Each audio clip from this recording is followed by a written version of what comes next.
As a lifelong hockey player, 14-year-old Patrick Schoonover seemed strong and healthy, and the cramps and short breath he sometimes had never worried his family. We just thought that he was, a growing boy and, having growing pains and that type of thing, and hustling in hockey, and then cold weather-induced asthma. So when they learned high blood pressure and 2 heart defects had suddenly killed Patrick, they were stunned, determined to help other kids who might also have unknown issues. It was shocking, and so we wanted to take that energy and create something good out of it.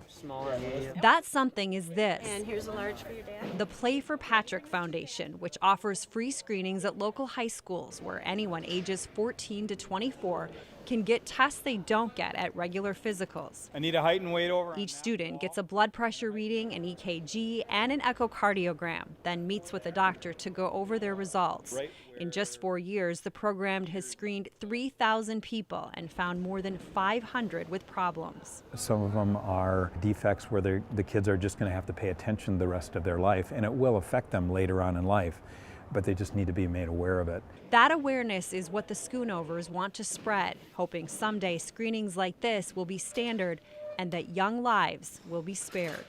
Doors here at Eastview High School open at 9 tomorrow morning, and there is still space if you'd like to sign up. We have the link on our website at care11.com. Julie, back to you.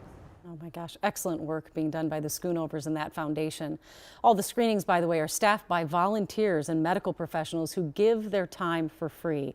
And the foundation would love more help. If you'd like to get involved, we have a link with all the details on our website and on our app.